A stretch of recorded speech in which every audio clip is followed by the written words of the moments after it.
In a universe ruled by war, where mercy is extinct and hope is a crime, a lone hero from another world crashes into the endless night of the 41st millennium. A man who once fought to save his city now stands against gods, monsters, and the madness of the Imperium itself. But this is not the Spider-Man you know. This is a survivor, a warrior forged in the fires of a galaxy that knows no peace. Every web he spins could save thousands, or doom millions. Between faith and heresy, between light and absolute darkness, he must choose what kind of hero he will become. In the grim darkness of the far future, even a spider must learn to crawl through the shadows of war. Welcome to What If Spider-Man Entered Warhammer 40K. The warp storm raged with a fury that tore apart the veil between realities, distorting time, space, and logic itself. Within the chaotic tides of the immaterium, something or someone was being pulled in. Peter Parker had faced a lot in his life: alien symbiotes, mad scientists, gods, and even interdimensional threats, but nothing had prepared him for this.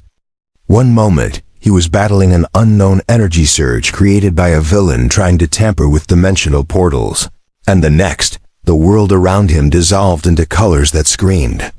His spider sense had gone completely haywire, pulsing like an alarm that never stopped. Then came silence, a cold, suffocating void that swallowed everything. When Peter opened his eyes, he was no longer in New York. The smell of oil, metal, and death filled his lungs. The sky was a dull, polluted gray, and towering Gothic structures loomed over a sprawling, rusted cityscape that stretched endlessly. He didn't know it yet, but he had arrived in the 41st millennium, the age of endless war. He stumbled out of the crater left by his arrival, his red and blue suit charred from the warp energy. The people who saw him fled in fear, shouting about mutants and heretics. The technology here looked ancient and impossibly advanced at the same time, a strange blend of superstition and machinery. Enormous statues of armored men dominated the skyline, their faces carved with expressions of divine wrath. Peter climbed to a higher platform to get a better look. From there, he saw lines of workers marching under the watchful eyes of guards in black armor. Drones buzzed overhead. The whole place felt wrong. It wasn't just the oppressive atmosphere or the constant hum of machinery, it was the hopelessness. Even in the darkest corners of New York, people still laughed, dreamed, lived. But here, the air itself felt heavy with despair. He crouched on a ruined spire, trying to get his bearings. His instincts told him to stay hidden until he figured out what was going on. Spider sense flickered again. Faint but steady, someone was watching him. From the shadows of the street below, a group of armed soldiers wearing bulky armor aimed strange rifles at him. They shouted commands he couldn't understand.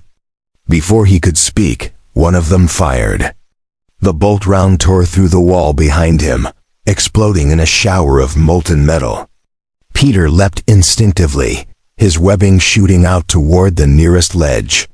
It barely held, the surface was covered in grime and dust, but it was enough to swing him out of their line of fire. The soldiers shouted something about unregistered mutants and report to the commissar. Great, he thought. First day in a new universe and already wanted by the authorities. Asterisk. As he swung through the massive cityscape, he noticed the banner's icons of a two-headed eagle, words praising the Emperor of Mankind. There were statues everywhere of this mysterious ruler, a godlike figure worshipped by trillions. Religion and fear were woven into every part of life here. Spider-Man could feel it. Every building, every machine, every face carried the weight of devotion mixed with terror. It was the exact opposite of the hope he tried to inspire back home. The world he had fallen into was one where compassion seemed extinct. And yet, he couldn't shake the feeling that these people needed him. He landed in a quiet alley and took off his mask, breathing hard. "Okay, Parker. Think," he muttered to himself. "Multiverse travel? Maybe Doctor Strange can explain it if he's even here. But judging by the architecture, I'm not in Kansas anymore. He looked around at the grimy walls, each etched with prayers and warnings. By decree of the Holy Inquisition, all mutants must be reported. The Emperor protects. It felt like propaganda, but it was also their reality. Suddenly, a faint voice caught his attention. A small child, maybe 7 or 8, peeked from behind a pile of scrap, eyes wide and frightened. She looked malnourished, her skin pale and hands covered in soot. When Peter smiled and knelt down, she recoiled, whispering something like witchlight, and ran away. He didn't chase her. He just stood there, realizing how deep the fear ran. Moments later, the air crackled again. A shadow passed overhead, enormous and mechanical. Peter looked up to see a massive aircraft, an Aquila lander, descending into the square. From it emerged figures in golden armor, their presence radiating authority. Even from a distance, Peter could sense that these were no ordinary soldiers. The crowd dropped to their knees, chanting praises to the Emperor. Peter crouched atop a crumbling statue, watched as they spoke to the guards who had been chasing him. One of them pointed in his direction. The golden warrior turned, his helmet reflecting the weak sunlight, and Peter knew he'd been spotted. He didn't know who these people were, but every instinct screamed danger. He fired a webline and swung away again, moving deeper into the maze of steel and stone. The city never seemed to end. It was like an endless machine. Factories belched smoke, and the screams of machinery mixed with the distant roar of thunder or gunfire. Peter finally stopped on a cathedral roof and looked out over the endless sprawl. "So this is the future," he whispered. "Not exactly the utopia I was hoping for." But even as the hopelessness pressed down on him, something inside refused to give up. Maybe he couldn't change this entire world, but he could still save someone. He could still do what Spider-Man always did, help those who couldn't help themselves. Far below, a column of Imperial soldiers marched through the streets, dragging prisoners accused of heresy. Spider-Man watched as one man stumbled, beaten, barely able to stand. The guards raised their weapons. Peter didn't hesitate. He dropped from the sky, webbing the weapons out of their hands in a blur of motion. The soldiers shouted in shock as a red and blue blur tore through their ranks. He didn't kill them, he couldn't, but he disarmed and disabled them quickly, leaving them bound in sticky strands. The crowd stared, stunned and terrified. To them, it must have looked like witchcraft. To Peter, it was just another rescue. He turned to the prisoners, cutting their chains, but before he could say a word, one of them fell to his knees, begging for mercy, calling him an angel of the Emperor. Peter didn't know how to respond. He just said quietly, "No, I'm not an angel, I'm just trying to help." And for the first time in this world, someone looked at him with a flicker of hope. Peter stood atop the decaying spire, the polluted winds howling past him as he stared across the endless cityscape that stretched beyond the horizon. The magnitude of it all was overwhelming. Hive towers that pierced the clouds, endless rivers of machinery, millions of humans marching like ants in endless lines. It wasn't like New York, where the city buzzed with life and energy. This place felt like a graveyard built from metal and faith. Every wall bore symbols of devotion. Every street echoed with prayers whispered in fear. The people here didn't live. They survived. And for Peter Parker, who had always fought for hope, it was like looking into the reflection of a universe that had forgotten what hope even meant. He tried to make sense of it all. Every instinct told him he wasn't in any timeline or dimension he recognized. The sky was sickly yellow, shrouded by smoke that never lifted. Massive banners fluttered from towering cathedrals, all bearing the same insignia, a two-headed eagle staring in opposite directions, symbolizing vigilance and domination. He could see giant statues of armored warriors, their faces carved with grim expressions of duty. He had seen gods before, beings of power and myth. But here, humanity had turned its belief into something harsher, colder. It wasn't worship out of love, it was worship out of fear. As he explored further, he passed through narrow streets where people huddled together, wrapped in rags, their eyes hollow. Guards stood on every corner, their armor dull and worn, but their discipline absolute. Peter tried to talk to one of the citizens, a frail old man hunched over a pile of scrap. "Hey," Peter said softly, his voice gentle beneath his mask. "Do you know where I am? What city is this?" The man recoiled, muttering words Peter couldn't understand at first, but then caught fragments. "Heretic. Mutation. Emperor, protect me." The man crossed himself with trembling hands, eyes full of terror. Peter raised his hands, trying to calm him.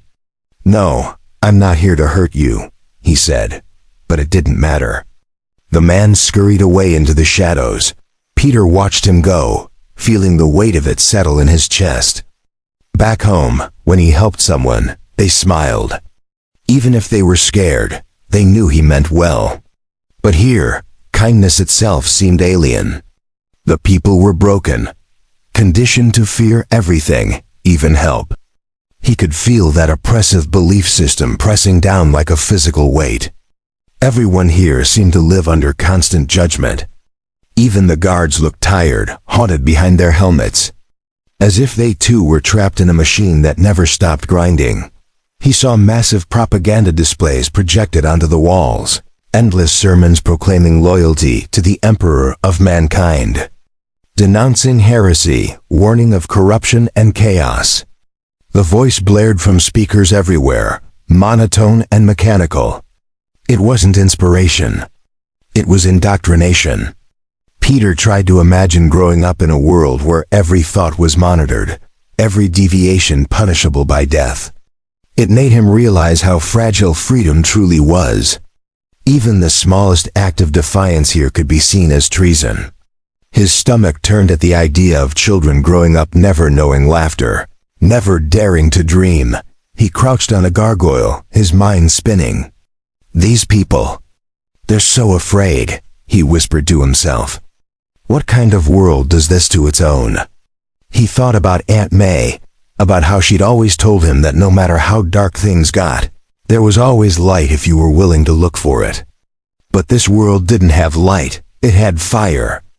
It burned everything that didn't conform. Every instinct in Peter screamed that this place needed someone to stand up for the innocent, but at the same time, he could feel how dangerous it would be. There was no friendly Daily Bugle here, no J. Jonah Jameson to yell about masked vigilantes.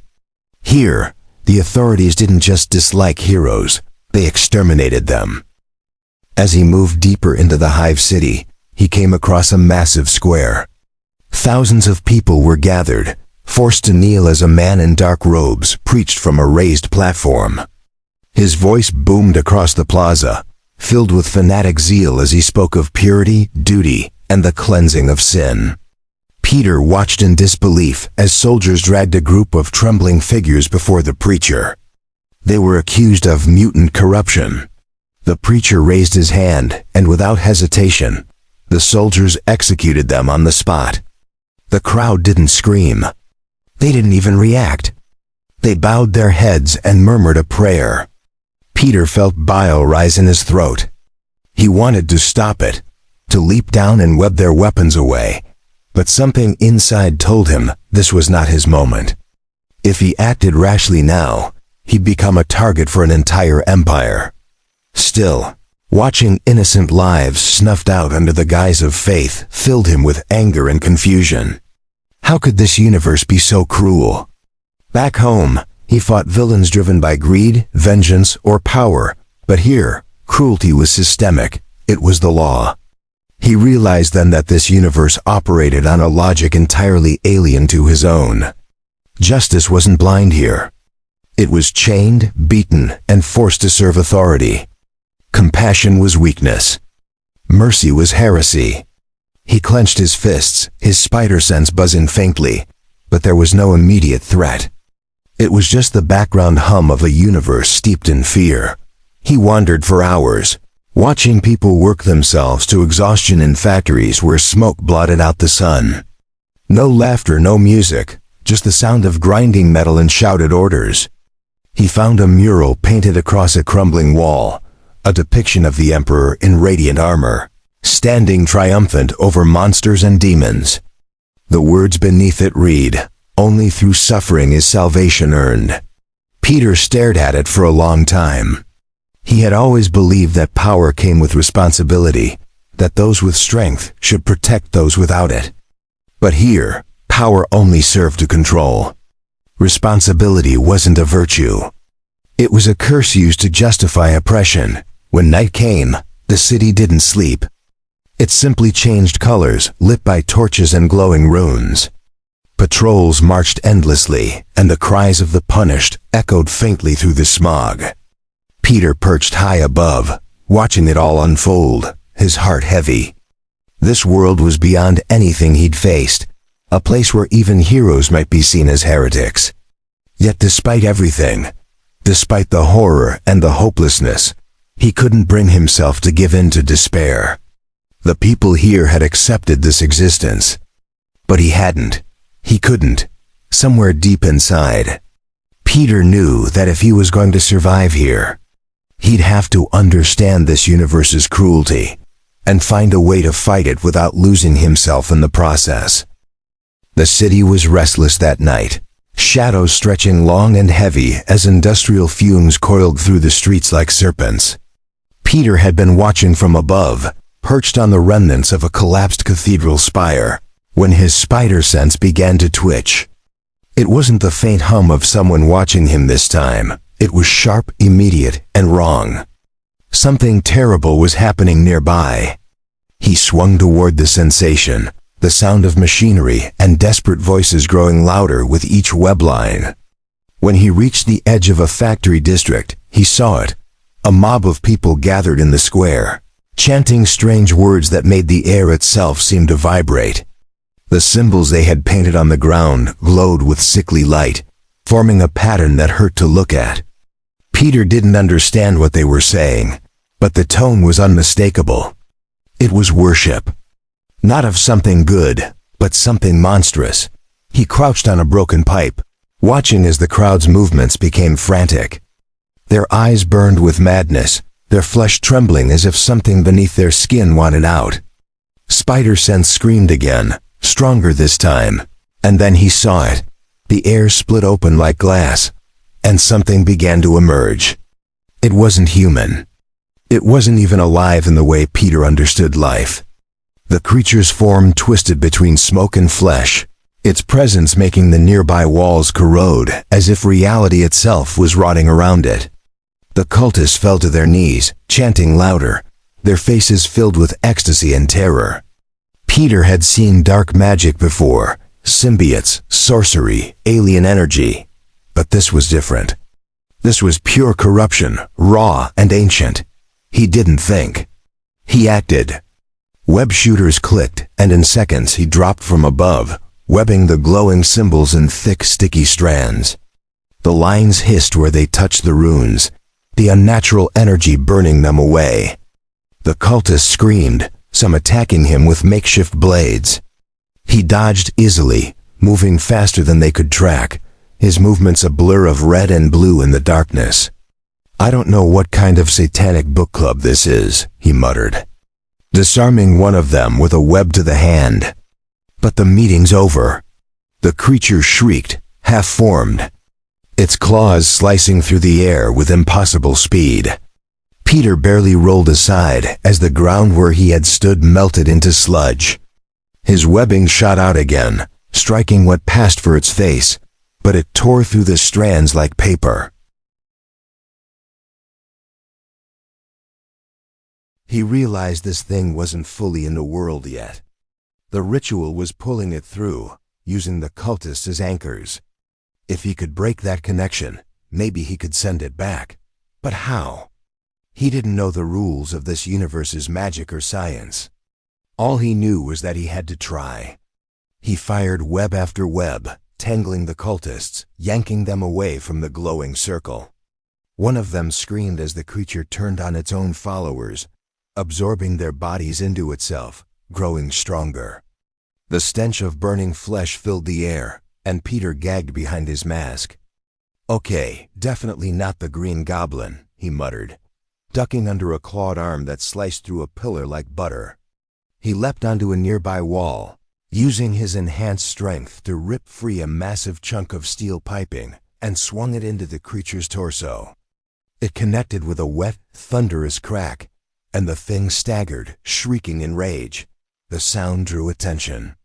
From the other side of the square, a squad of soldiers appeared, their armor bulky and marked with the symbol of the Imperium. They shouted orders and raised weapons that glowed with energy. For a moment, Peter thought they were there to help, but then they aimed at both him and the creature. "Wait, what?" he yelled, but the soldiers opened fire without hesitation. Explosive bolts tore through the air, lighting up the night with bursts of red and gold. Peter barely managed to dodge, flipping between the blasts, using his webbing to hurl debris as cover. "You've got to be kidding me. I'm not the bad guy." But his words meant nothing here. To them, he was just another mutant abomination in league with the encounter with the Space Marines began the way most things in this universe seemed to sudden, violent, and wrapped in confusion. Peter had been exploring the outskirts of the Hive City, trying to stay low after being labeled a heretic by the Imperial Guard. He had learned quickly that wearing a colorful costume made him a walking target in a world where individuality was crushed beneath the weight of conformity. His web shooters were nearly drained, his suit torn and caked in grime, but he kept moving, surviving on instinct and the faint hope that he could find someone, anyone, who might listen before shooting. That hope dimmed when his spider sense exploded like a thunderclap, forcing him to leap aside an instant before the ground erupted in a fiery explosion. A massive drop pod crashed into the square beside him, splitting the pavement as its doors hissed open. From within stepped giants. The sheer size of them stole his breath. Each figure towered above him, wrapped in armor that gleamed like sculpted stone. Their movements were deliberate, heavy, and filled with power. Symbols of the Imperium were etched into every plate, their helmets shaped like the faces of angels carved for war. Peter froze, watching as they formed a perimeter, their weapons larger than his torso. He had seen powerful beings before, Thor, Iron Man, even the Hulk, but these men radiated something different. Not arrogance or pride, but absolute purpose.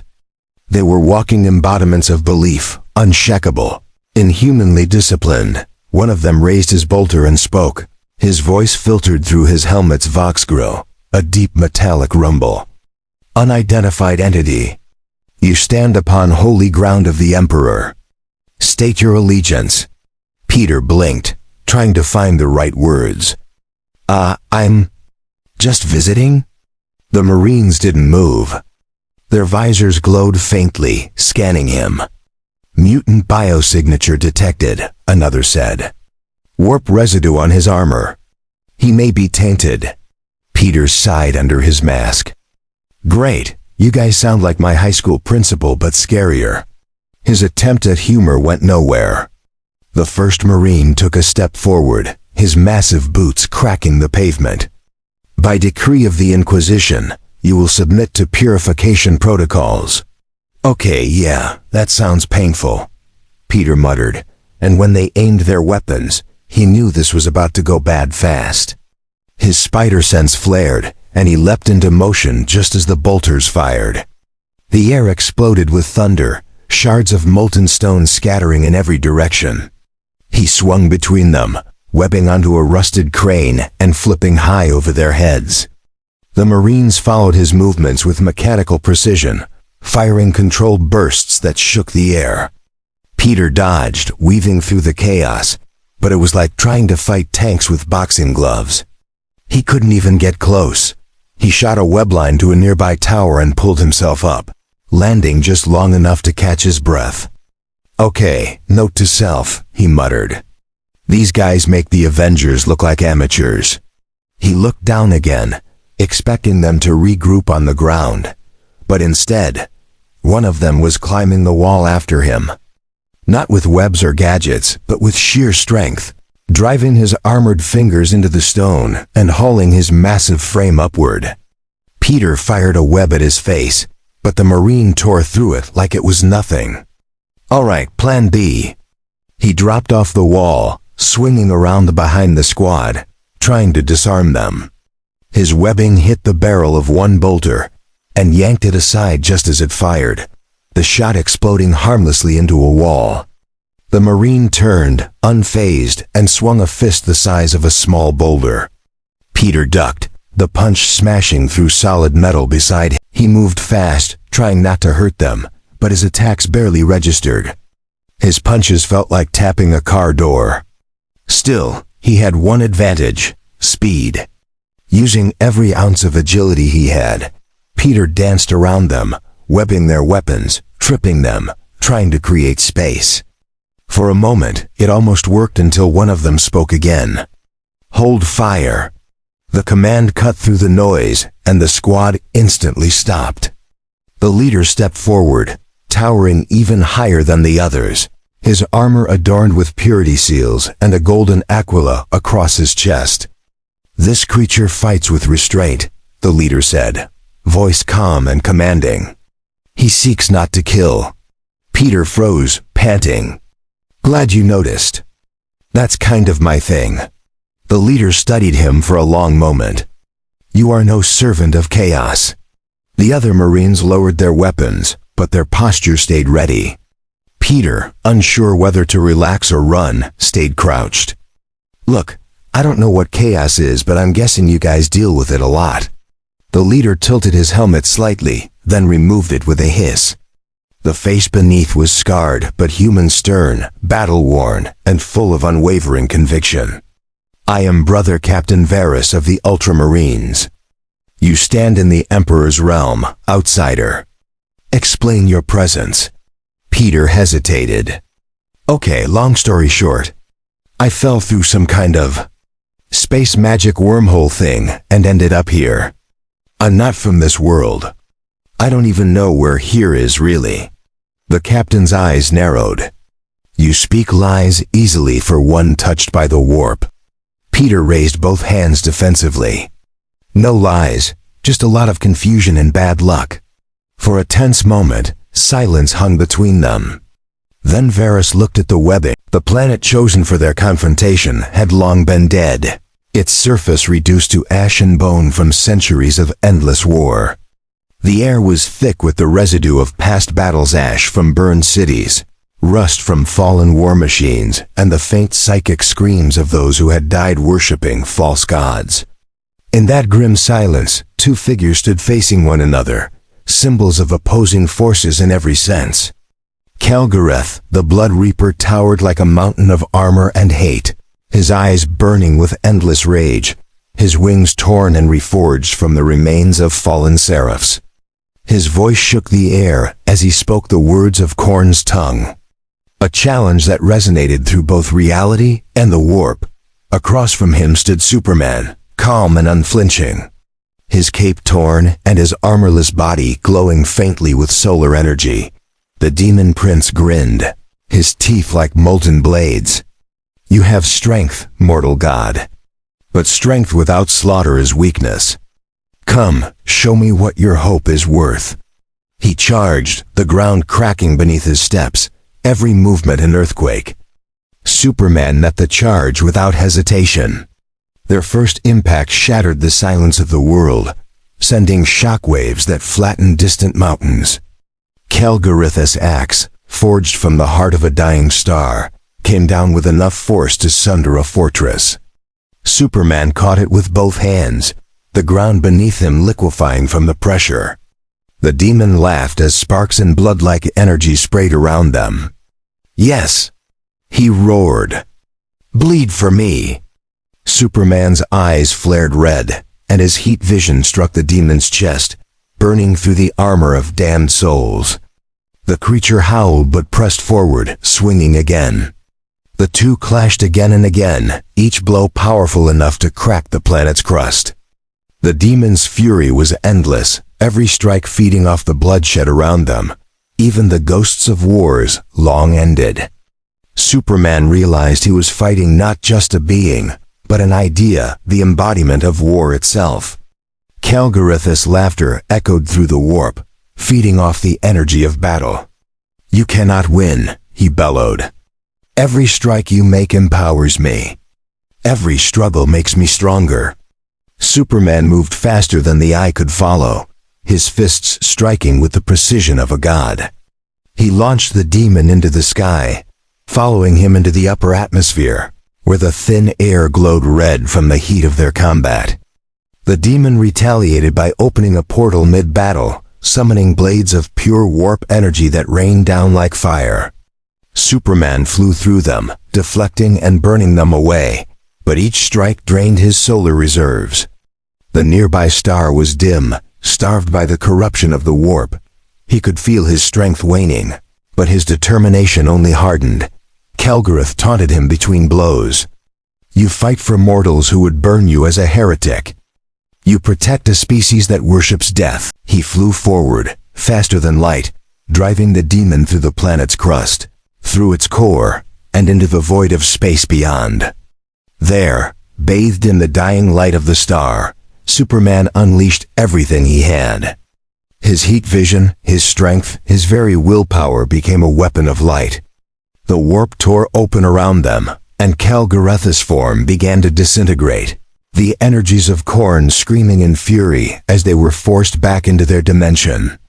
"This is not victory," the demon roared as his body dissolved. "You cannot destroy war." Superman's voice echoed through the collapsing storm. "Maybe not, but I can stop you from spreading it." When the light faded, only silence remained. The dead planet was broken, its crust shattered, but the warp tier above it had sealed. Superman drifted among the debris, his breathing heavy, his suit scorched, and his skin marred with deep crimson cuts. He could feel the distant pull of chaos still watching, still hating, but for now, they had been pushed back. The Imperium's long-range sensors detected the energy surge and recorded it as an anomalous warp event. To those who heard of it later, it was said that a single figure of light had faced a demon prince and banished him alone, without prayer or faith, only will. From the warp's depths, the chaos gods raged, but even they could not erase what had been done. A mortal had denied them their feast. The story spread in whispers, even to the farthest ships of the Imperium. Some called him the outsider, others the light that fights the dark, and though the Imperium would never officially recognize him, those who had seen the battle with their own eyes would forever remember the being who defied a god of war and stood victorious. Across the stars, the tale of the alien who had slain a demon prince traveled like wildfire through the Imperium's fragmented communications. It became a story whispered in the depths of hive cities, preyed upon by serfs, debated among inquisitors, and studied by the Adeptus Mechanicus. Some called him a false prophet, others the Emperor's chosen reborn. The ecclesiarchy attempted to suppress the growing myth, but even they could not silence the spreading rumors. A being who could defeat a demon prince without invoking the Emperor's name was something they did not understand and therefore feared. But in the upper echelons of the Imperium, the rumor reached the one place no mortal dared to speak of lightly, the Golden Throne. On Terra, within the palace where the Astronomicon burned and 10,000 souls died daily to feed its light, the custodians who guarded the Emperor's husk heard psychic murmurs through the warp. Something new had entered the galaxy, something that burned brightly, too brightly to be ignored. The Emperor's presence within the warp, fractured though it was, stirred faintly. For the first time in millennia, his infinite awareness shifted, like a sleeping god turning in his grave. He sensed the foreign light moving through his Imperium, a light uncorrupted, unbent by the chaos that had consumed everything far away. On the world where his battle with Calgarith had ended, Superman hovered above the wreckage, staring at the broken horizon. He had begun to understand the scale of this universe. Every corner of it was soaked in blood and faith, every life chained to a god or an idea. The Imperium's people were not free. They were terrified, bound by devotion that had replaced hope. He wondered how many more would die before someone tried to end this endless cycle of fear. Yet even as he questioned it, he felt something stir a pull in his mind, a whisper not of the warp, but of something vast and ancient calling to him. It wasn't malicious. It was curiosity, awareness, and power unlike anything he had ever felt before. He followed the psychic beacon across the void, faster than light, until the stars themselves bent in his wake. It led him to the Sol system, though he did not know it by name. As he approached, Imperial defenses across Mars and Luna lit up, alarmed by the sudden appearance of an energy signature rivaling their own star. Entire defense grids activated, void shields powered up, and the Imperial Navy scrambled to intercept. Thousands of ships moved into formation, but none dared fire. They watched as a single glowing figure slowed near Terra's orbit, his cape drifting weightlessly, his expression calm. The closer he got, the more the Emperor's psychic presence resonated, almost as if the universe itself recognized the encounter that was about to occur. The custodians were the first to act. Golden-clad warriors of unmatched skill, they assembled in the inner sanctum, weapons primed, their armor glinting like suns beneath the hollow light of the throne. The air was heavy with incense and machine oil, the sound of chanting filling the endless halls. Tech priests and high lords gathered in secret chambers, terrified that whatever had arrived would undo the fragile balance of their rule. But none could stop him. Superman passed through the Imperial Palace's outer defenses as if they did not exist, not with violence, but with purpose. Less fire and plasma bursts meant nothing to him. He moved with restraint, disarming every weapon without killing a soul. By the time he reached the Eternity Gate, an army of custodians awaited. The leader among them, Shield Captain Valinor, raised his guardian spear. For a long moment, there was silence. Then, without words, the Emperor's voice entered Superman's mind. It was not sound, but thought, deeper than speech, older than memory. You are not of this universe. Superman bowed his head slightly. No, he answered, his voice echoing through the psychic space between them. I came through an accident. I've seen your people. They live in fear, worshipping you like a god. You could save them, why don't you? The Emperor's response was like thunder and sorrow intertwined. I have tried. For 10,000 years, I have kept humanity alive. You do not understand what it means to fight gods who feed on belief. To speak is to awaken them. To act is to risk everything. Superman looked up, his eyes glowing faintly with compassion. Then let me help you. Let me show them they can have hope without fear. A flicker passed through the Emperor's decayed eyes, an echo of what he once was, the visionary who dreamed of uniting mankind without religion. Hope is dangerous here, he warned. It can ignite rebellion as easily as salvation. They do not need hope. They need control. Superman stepped closer, undeterred. No, they need to remember why they're human. The psychic pressure around him intensified, nearly crushing his will, but he stood firm. The Emperor studied him in silence, then finally said, You are light in a place that devours light. Your presence weakens the warp's hold. But it will not forgive you for it. They will call you heretic, savior, god, it will not matter. You will be hunted. Superman's answer was simple. Let them hunt me. I'll still protect them. The chamber fell silent once more. For the first time in 10 millennia, the Emperor's psychic field dimmed slightly, not in weakness, but in acknowledgement. The custodians outside felt the shift, though they did not understand it. When Superman turned and walked away, the Emperor's faint whisper followed him, almost like a blessing carried on the wind of the warp. Then go, Man of tomorrow. Be the hope they have forgotten. Days turned into weeks after his encounter with the Inquisition, and Peter found himself in the ruins of an abandoned cathedral, its stained glass windows long shattered, its once grand altars desecrated by time and neglect. This place had once been a shrine to the Emperor, but now it was nothing more than a hollow shell echoing with the whispers of the forgotten. It was quiet here, and for a brief moment he could think. He was tired, more tired than he'd ever been. Every day was a battle to survive, every night a struggle to stay hidden. His body ached from wounds he hadn't had time to tend to, and his mind was heavy with guilt. Every person who whispered his name risked death. Every act of kindness he showed brought suspicion and punishment upon those he saved. He questioned himself constantly. Was he really helping anyone, or just making things worse? But he couldn't stop. The idea of doing nothing, of walking away while people suffered, was something that went against everything he stood for. Even in this grim, broken world, he refused to believe that compassion was weakness. The thought of giving up made him sick. Still, the loneliness was beginning to eat at him. Back home, he always had someone, Aunt May MJ, even the Avengers when things got tough. Here, there was no one.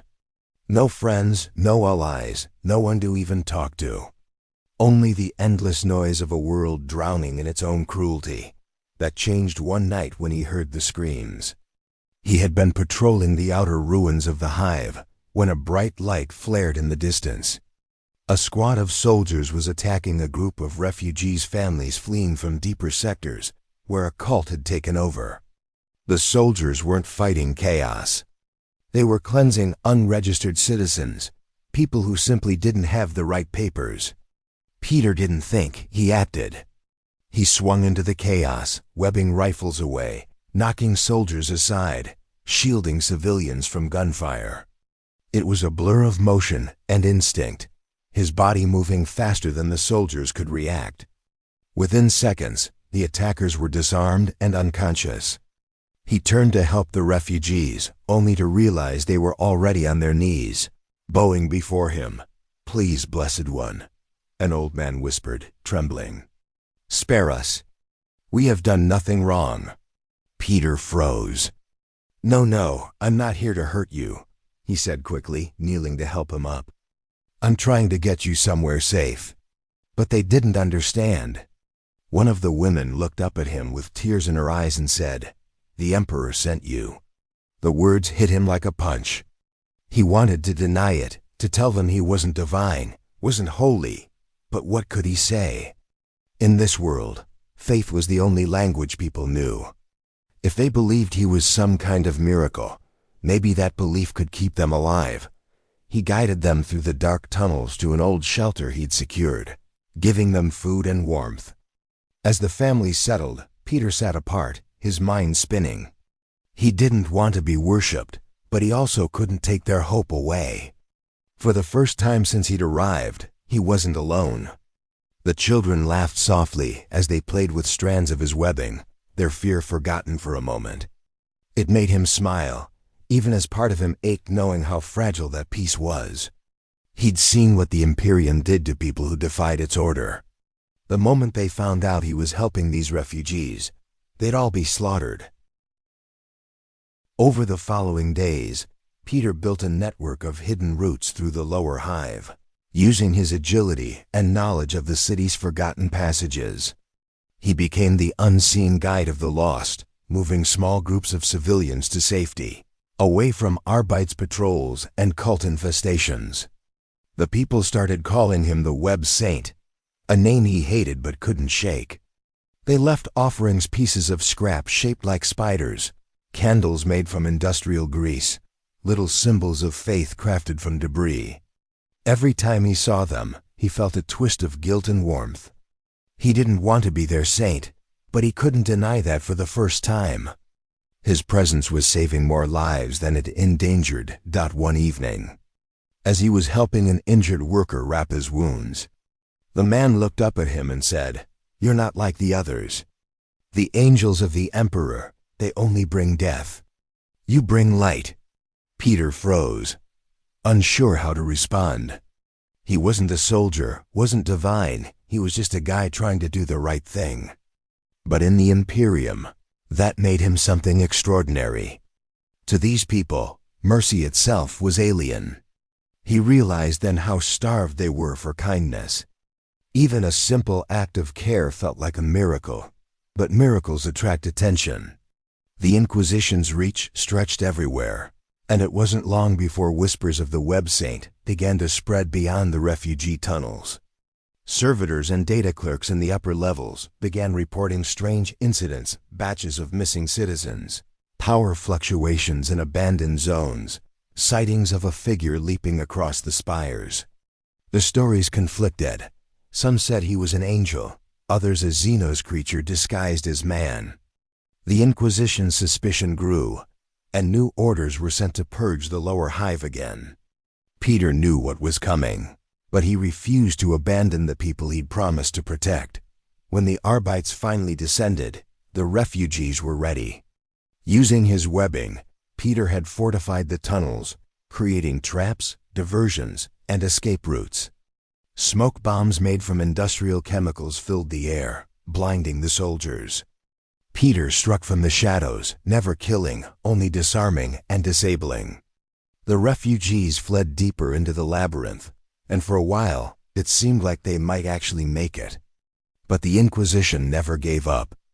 A psychic seer traveling with the soldiers sensed him through the warp, her eyes glowing with unnatural light. The battle in the tunnels had left Peter exhausted, both physically and emotionally. Every muscle in his body ached, and every webline he fired felt heavier than the last. The hive was quieter now, eerily so.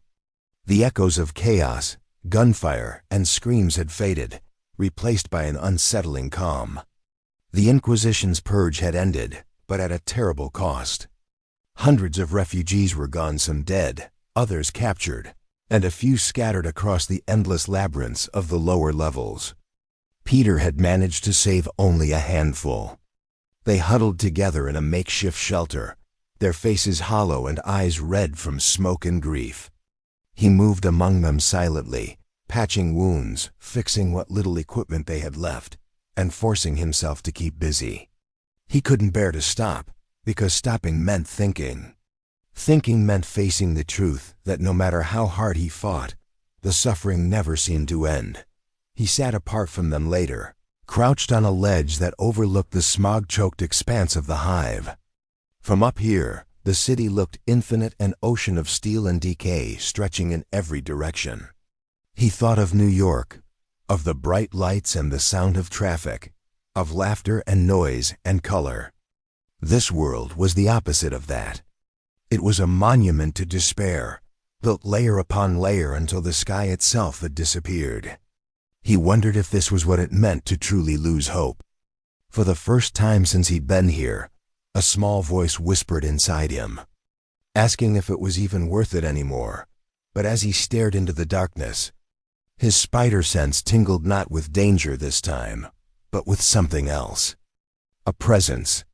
He turned sharply, expecting soldiers or cultists, but what stepped from the shadows made him pause. A figure in crimson power armor, marked with golden insignias of the Adeptus Sororitas, the Sisters of Battle. Her armor was battered, her helmet tucked under her arm, revealing a face lined with fatigue but unshaken resolve. Her piercing gray eyes met his, studying him with the same scrutiny the Inquisitor once had. But there was something different here. Not hatred, curiosity. "You are the one they call the Web Saint," she said, her voice calm but edged with authority. Peter stayed still, ready to move at a moment's notice. "I'm not a saint," he replied quietly. "Just someone trying to help." The sister walked closer, her footsteps echoing against the steel. "The Inquisition says you are a mutant or a demon. Yet the people you've saved speak of miracles. You fight to protect the weak, not to spread corruption. That is unusual." Her words were careful, measured. Peter could tell she wasn't here to fight, at least not yet. "What's your name?" she asked. He hesitated, then answered, "Peter." But the warp was cunning. The longer he fought, the more it learned. It began to reach into his memories, projecting illusions meant to weaken him. One moment he saw Krypton burning again, his parents' faces pleading through the flames. The next he saw Lois dying beneath the red sun, whispering that he had failed. The warp's power fed on doubt, and even Superman, for all his strength, was not without fear. He fell to one knee as the visions intensified, his mind drowning in the cacophony of a billion lost souls. He could feel something gnawing at the edges of his will, trying to rewrite him, to make him part of the warp's endless chorus of despair. Then, he remembered the Emperor's warning, "You are light in a place that devours light." He closed his eyes and drew a deep breath, focusing not on his pain but on the people who still needed him. Hope, he realized, was his weapon, not against monsters, but against the sickness of this reality. The warp was built on emotion, and it had no defense against hope untainted by faith or fear. Slowly, the illusions began to fade. The demons screamed louder, their forms unraveling as his inner light grew stronger. Superman rose, his eyes burning with golden fire. The warp's claws slipped from his mind like smoke, and the red storms above dissipated into pale sunlight. Word of what happened spread quickly. The Grey Knights who later arrived on Thessalon X could find no trace of demonic presence. The planet was clean, purged without ritual, faith, or sacrifice. Such a thing was impossible according to their doctrine. To them, it was a paradox. To the warp, it was an insult. Across the immaterium, ripples of outrage spread among the chaos gods. Korn raged at a being who destroyed demons without hate. Tzeentch studied him with fascination, searching for a way to twist such purity into corruption. Nurgle longed to infect him, to see if decay could taint even that light. And Slaanesh watched with hungry delight, dreaming of the day hope itself could be made to scream. The warp began to fight back in subtle ways. It manipulated the dreams of humans who had seen Superman, planting fear that he was a false god, a seducer of faith. The ecclesiarchy declared him a blasphemy incarnate, while the Inquisition debated whether his power was a gift or a curse. Even the Emperor's Astronomicon flickered when Superman drew too close to Terra, as if the fabric of reality itself trembled in confusion. Yet through it all, Superman never wavered. He learned to sense the warp the way one might feel a storm in their bones. He could tell when a world was close to corruption, when the shadows in men's hearts grew too deep. Instead of attacking with violence, he began to heal not through psychic means, but by inspiring people to believe again. He showed soldiers mercy. He saved mutants from execution. He rebuilt broken cities with his hands. And everywhere he went, the warp receded slightly, like darkness before dawn. But the cost was growing. The more he acted, the more the warp tried to push back, twisting the universe around him. Time began to distort in his presence. Days passed like moments, and dreams bled into reality. He could hear whispers in languages he didn't understand, voices of gods who wanted him destroyed, or perhaps consumed. His Kryptonian body began to react strangely under the influence of the warp's psychic pressure. His solar cells fluctuated unpredictably, sometimes burning brighter than ever, other times weakening, as if drained by unseen forces. His very existence was becoming a paradox, a bridge between physical and immaterial realms, and though he didn't say it aloud, he knew the truth. The longer he remained in this universe, the more the warp would adapt to him. It would learn his nature, study his soul, and eventually find a way to corrupt even his light. Yet despite knowing that, Peter didn't leave the hive immediately, even after Sister Verena's warning. He couldn't bring himself to abandon the people who had begun to depend on him. The pendant she had given him, a small, cold piece of metal with the symbol of the martyred lady, hung around his neck. A reminder that even in this brutal place, there were still those who could see beyond blind obedience. But the Inquisition's net was tightening. Patrols increased. Scanners swept the ruins, and every hour, propaganda broadcasts blared through the streets, showing the red silhouette of a masked figure with the words, "Heretic, Xenos, execution upon sight." The walls were closing in. Still, Peter stayed, guiding refugees, sabotaging patrols, and keeping the legend of the Web Saint alive, not because he wanted to, but because the people needed something to believe in. The raids became more violent. Entire districts of the Lower Hive were purged in fire, their inhabitants accused of harboring the Red Ghost. Peter did everything he could to slow them down, collapsing bridges, disabling gun servitors, using his webs to jam scanners and blind drones. He couldn't stop the Inquisition completely, but every delay saved lives. The civilians began calling his actions miracles. He hated the word. Every miracle came at a cost. Every time he saved someone, someone else died somewhere else. It was an impossible balance, one he was slowly losing. The Inquisition didn't fight like criminals or villains. They fought like a machine. Relentless, disciplined, tireless. Then came the day when the machine sent one of its deadliest tools, an Astartes. The first time Peter saw him, it was like watching the god descend. The giant stood twice his height, encased in blue and gold power armor. The insignia of the Inquisition's death watch burned into his shoulder plate. His presence alone made the air seem heavier, and his voice, when it came, was cold and resonant. By decree of the Holy Inquisition, the heretic known as the Red Ghost is to be executed for crimes against the Imperium of Man. His name was Brother Sergeant Karios, and unlike the soldiers Peter had fought before, this one was no ordinary man. Peter didn't even try to engage at first. He ran, swinging through the broken towers and collapsing scaffolds. He tried to lose the Astartes in the maze of metal and steam. But the giant moved with terrifying precision, tracking his every move. Bolter shells tore through the air, explosions lighting up the smog.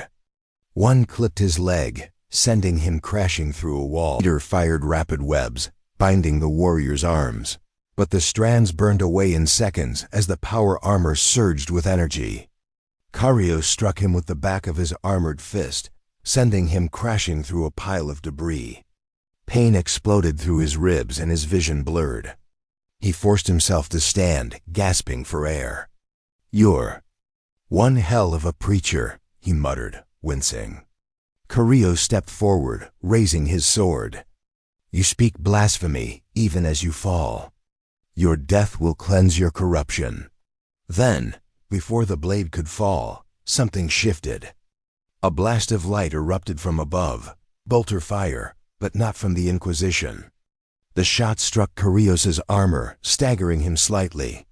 Peter looked up to see a group of armored figures descending from the shadows. Sisters of Battle, their white armor marked with the insignia of the Hospitaller Order, and leading them was Verena. She landed hard beside Peter, firing her bolter again. "Get up," she said sharply. "You're not dying here." Peter groaned, but managed to rise. "You have a terrible sense of timing." She smirked faintly, firing another round. "So do you." The fight that followed was chaos.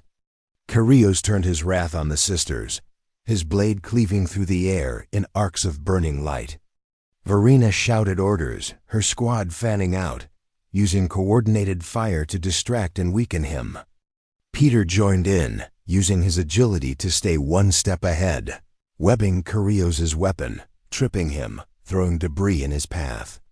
The Astartes fought like a storm, but together they managed to drive him back. When his armor finally cracked under concentrated fire, he dropped to one knee, still defiant. "You cannot kill faith," he growled, before collapsing in a thunderous crash. The silence afterward was deafening. Smoke filled the air, and the sisters moved quickly to secure the area. Verena turned to Peter, her face hidden behind her helmet now. "The Inquisition will send more. They'll burn this sector to ash." Peter leaned against a wall, panting. Then we move them, all of them. Verena hesitated. You'll never outrun them. He looked up at her, eyes determined behind his mask. I've been running my whole life. I'm good at it.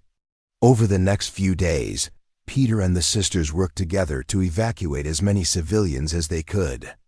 The pendant Verena had given him open doors, literally and figuratively, allowing them passage through guarded zones and sanctified tunnels. Every night, they moved dozens more, using the chaos left behind by the destroyed Astartes as cover. Peter led from the front, scouting ahead, disabling traps, and taking down patrols silently.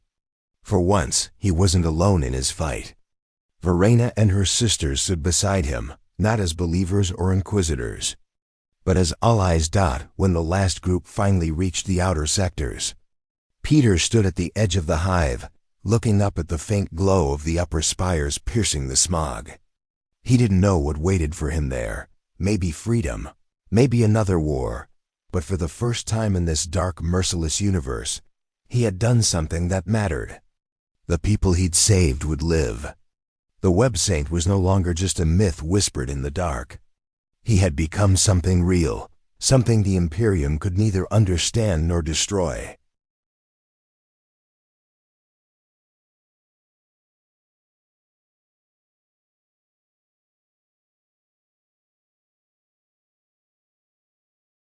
The war for the soul of the galaxy reached its breaking point. Superman's crusade had spread too far, igniting hearts in places the ecclesiarchy had long ruled with fear. Entire systems whispered his name in secret, and banners bearing the Kryptonian crest appeared beside the Imperial Aquila, symbols of defiance wrapped in hope. The Inquisition declared an all-out purge, branding every follower of the Dawnborn as heretics and traitors to mankind. Fleets were mobilized, assassins dispatched, and even the High Lords of Terra convened to decide how to erase the Starburn from history. The Imperium could not tolerate a savior it did not control. But for every world burned in his name, another rose to defend him. And as the warp seethed, its gods too turned their gaze fully toward him. United for the first time in hatred. Superman could feel it, the universe itself bending under the tension of belief. He had never wanted this. What began as a mission of compassion had become a holy war, one waged in his name by those who misunderstood him and against him by those who feared him. His every act of kindness was twisted into rebellion. His refusal to kneel was seen as blasphemy. Still, he refused to strike back. Even when fleets surrounded the sanctuary worlds of the Dawnborn, he stood between them and the fire, absorbing the fury of orbital bombardments with his own body. His strength seemed limitless, but deep inside, he knew it was not. The longer he stayed in this universe, the more the warp pressed against him, studying him, trying to corrupt him.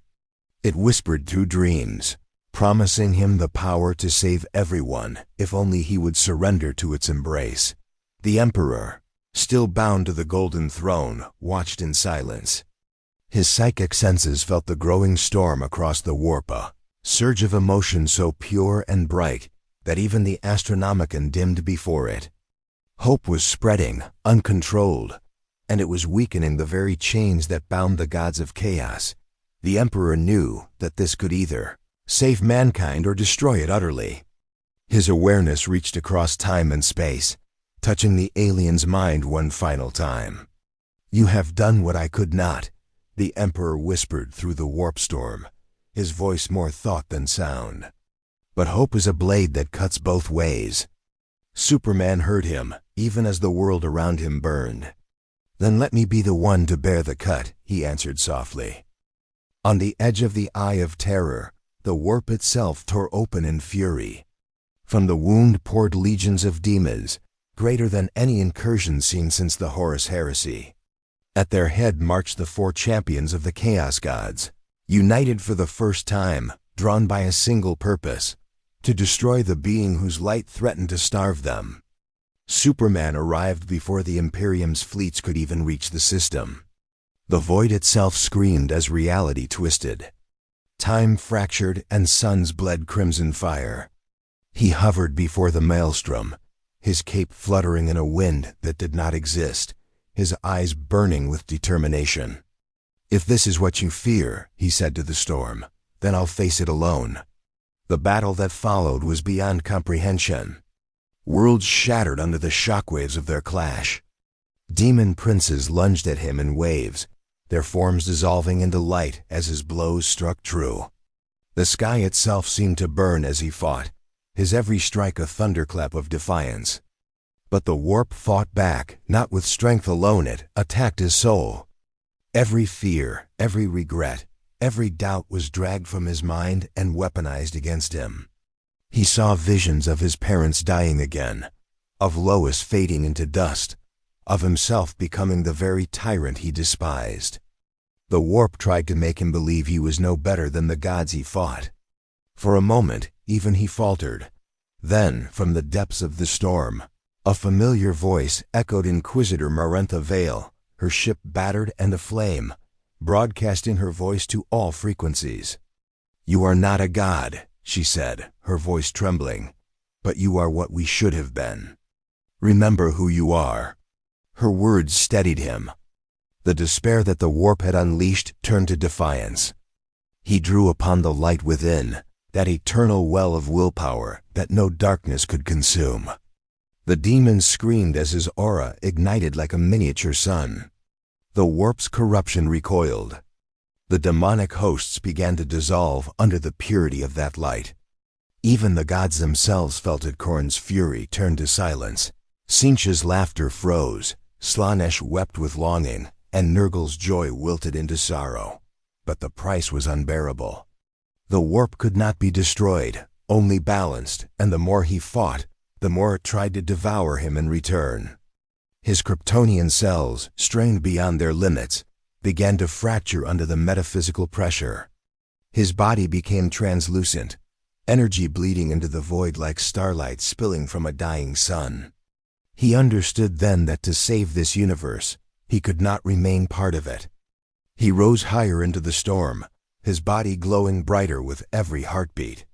Imperial fleets across the system halted, their soldiers watching in silence as the alien who had defied gods ascended into the burning sky, within the golden throne. The Emperor felt something he had not felt in 10,000 years' peace. For a fleeting moment, the psychic torment of the warp lessened, as if humanity's collective pain had been soothed. Superman's light reached Terra itself, and across the Imperium, billions fell to their knees, not in worship, but in awe. There was no command, no sermon, no doctrine. Only light. Then, in a final burst of brilliance, Superman released it all. His body disintegrated into energy, scattering across the warp, merging with it, purifying a part of its chaos into calm. For the first time in millennia, the warp storms quieted. Demons vanished. The eye of terror dimmed. When the light faded, nothing remained of him but silence. Yet something had changed. Across the galaxy, people began to feel a shift deep within, the faint, impossible feeling that the universe no longer hated them. Children born in the following days did not cry in fear but laughter. The psychers who gazed into the warp reported seeing a golden light where once there had only been madness. And within the Emperor's mind, a whisper lingered, not from a god, but from a man. They'll remember what it means to hope. The Dawnborn continued his work in spirit, their faith no longer bound by chains but carried in action. They rebuilt, they healed, and they resisted despair. The Inquisition tried to erase his memory, to purge every mention of the Starborn from the archives. But no matter how many records they destroyed, his mark remained not written in scripture, but carved into hearts. And in the endless darkness of space, where the light of dying suns still glimmered faintly, there were times when a faint red and blue streak could still be seen crossing the stars, reminding those who looked up that somewhere, somehow, the man of tomorrow still watched over the grim darkness of the far future.